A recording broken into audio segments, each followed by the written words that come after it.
mosquito e um tubarão, quem você acha que é o animal mais perigoso? O que foi responsável por tirar a maior quantidade de vidas humanas? Bom, os tubarões, em um século, são creditados por cerca de 1000 mortes humanas.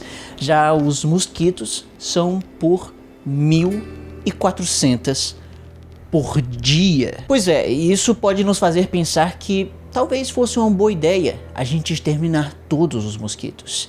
E eu não digo isso nem como um exercício mental totalmente hipotético, mas como uma possibilidade prática que em breve pode se tornar bem real. O Brasil não possui dengue nem malária. Era o que podia dizer um morador desse país antes de 1500. Apesar de que isso seria meio estranho, porque o conceito de Brasil nem existia antes. Quando europeus sequestraram em massa africanos e invadiram as terras da América Latina, eles trouxeram consigo doenças e mosquitos que até então só eram encontrados no continente africano. Um deles é o nosso conhecido Aedes aegypti. Foi durante a década de 70 que se matou muitos desses mosquitos, através do uso de pesticidas como o DDT. Mas depois a gente acabou descobrindo que o DDT também matava a gente, o que não é tão legal. E essa solução até serviu por um tempo, mas o uso indiscriminado fez com que surgissem mosquitos resistentes e eles acabaram voltando, fazendo com que a gente fosse disso aqui para isso aqui. E em comparação com hoje, na década de 70, a população não era tão grande e densa, vivendo em tantas cidades com milhões de habitantes em meio a toneladas de lixo de plástico, que podem facilmente juntar água e formar o ambiente ideal para a proliferação do Aedes aegypti. Isso nos mostra que nós estamos vivendo em novos tempos e temos que combater mosquitos com novas armas. Nós precisamos da engenharia genética. Talvez seja possível criar mosquitos modificados que só produzem descendentes machos, o que poderia gerar uma desproporção tão grande entre fêmeas e machos que poderia fazer a espécie entrar em colapso. Porém, essa não é a única maneira da engenharia genética atingir esse objetivo, como é o que eu digo lá nos stories em destaque lá no Insta. Depois dá uma olhadinha lá. Ele não pica não. Ok, mas o fato é que matar todos os mosquitos levaria à erradicação de doenças e isso pouparia a vida de milhões de pessoas. Mas será que ainda assim a gente realmente deve fazer isso?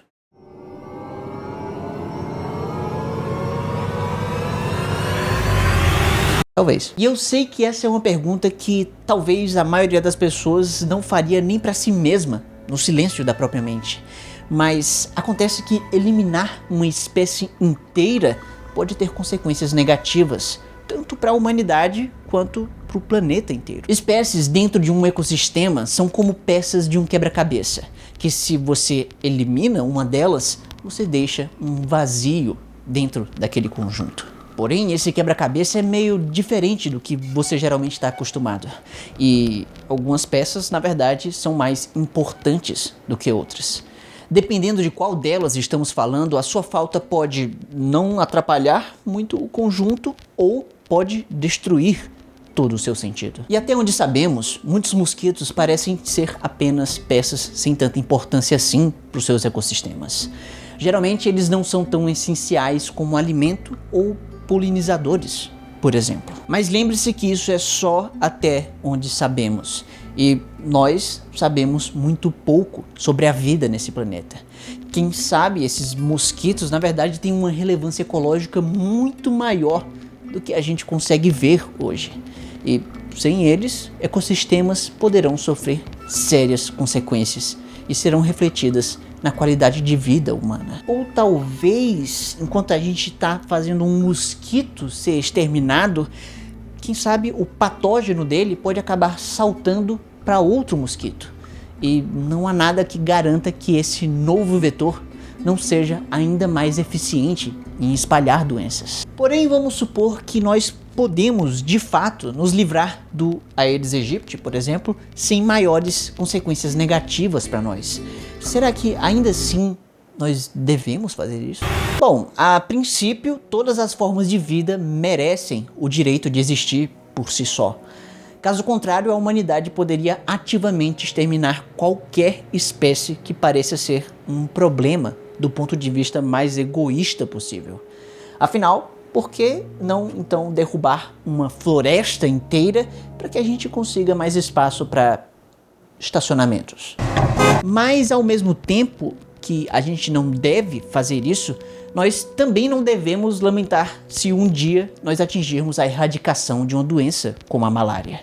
Mesmo que o patógeno que causa essa doença terrível também seja um ser vivo que a princípio também merece o direito de existir. Claramente, esses dois casos, dos estacionamentos e o da malária, são extremos, em que de um lado nós temos que nada tem valor moral e do outro que tudo tem valor moral. Nós então devemos buscar um meio termo entre esses dois, em que alguns seres vivos possuem valor moral e outros não. Ok, mas e agora? Como que nós devemos escolher quais os organismos que possuem e os que não possuem esse privilégio? Bom, um critério que não é perfeito, mas pode ser talvez o melhor para nos guiar nessa tarefa é o do sofrimento. Porque tudo pode sofrer de alguma forma, mas poucos podem sofrer como nós humanos. O sofrimento de um chimpanzé, por exemplo, não é o mesmo de um pé de alface. E apesar de não ser um consenso total, a maior parte dos especialistas acredita que mosquitos não possuem capacidade de sofrimento como nós humanos. E por isso devem ser considerados seres sem valor moral dentro desses critérios. Ou seja, pode matar mosquito à vontade. Ok, mas isso pode ser verdade quando nós estamos falando de alguns poucos indivíduos de mosquitos, mas será que você dormiria tranquilo se tivesse tirado a vida de toda uma espécie? Será que o valor moral pode surgir como uma propriedade emergente a nível de espécie? Podemos dizer que a extinção total de uma espécie é algo irreversível. É como perder uma coleção de quadros de Van Gogh, um famoso pintor que já não está mais aqui entre nós para produzir mais obras-primas. A perda é para sempre. Mas quem sabe o nosso foco até aqui esteja um pouco errado e o que devemos realmente nos preocupar não seja nem com a quantidade total de seres capazes de sofrer de alguma maneira. Mas o que devemos realmente nos preocupar é com a quantidade de sofrimento que existe no mundo inteiro. Então, tirar da existência o Aedes aegypti poderia causar sofrimento para eles. Mas, ao mesmo tempo, isso poderia ser e muito superado pela felicidade criada para a humanidade. Assim, o sofrimento total do mundo estaria menor. E o melhor dessa história é que se a gente eliminar os mosquitos por um desbalanço entre fêmeas e machos através das técnicas de engenharia genética, nós não vamos aumentar o sofrimento desses animais. Eles vão viver suas vidas normais, só vão se reproduzir menos. Seria um extermínio sem dor. E o que é até cômico também é que, depois disso tudo, também é importante considerar que mosquitos são também como vítimas, tanto quanto seres humanos nessa história. Não são exatamente os mosquitos que matam humanos, mas os patógenos que são transmitidos por esses insetos.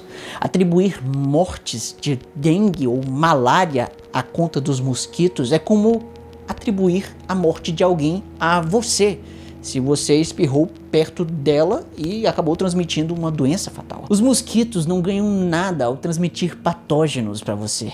É algo totalmente acidental, sabe? Um efeito colateral da sua única maneira de sobreviver. Sob esse ponto de vista, os mosquitos nunca mataram nenhuma pessoa. Mas mesmo que fossem responsáveis por tudo que são acusados, ainda assim não seriam o maior perigo para nós. A ameaça mais mortal para o ser humano é o próprio ser humano. Na verdade, a humanidade é o maior risco, não só para ela mesma, mas também para quase todas as outras formas de vida nesse planeta. E, ironicamente, os ecossistemas mais ricos que conhecemos, as florestas tropicais, são protegidas da destruição humana justamente pelos mosquitos. Sem eles, e as doenças que carregam, a nossa ocupação nesses lugares únicos seria muito mais fácil e devastadora. Talvez, de certa forma, são os mosquitos uma das espécies que mais contribuiu para a preservação da vida e a prevenção do sofrimento aqui na Terra. Quem sabe não seja a gente que deve desaparecer. E sabe quem é que não deve desaparecer? É isso mesmo, astronautas. E, na verdade, nós vamos precisar ainda mais deles no futuro. Até mesmo de astronautas piores, como é o que você pode ver bem aqui. E esse vídeo aqui deu um trabalho maravilhoso de pesquisa e roteiro para ser feito, e se você curtiu, deixa um like e recomenda para aquele seu amigo que curte ciência, porque tudo isso ajuda muito a espalhar mais conhecimento por aí. E muito obrigado por acompanhar o maior canal de ciência do Nordeste. E não esquece que quarta tem vídeo novo. Tchau!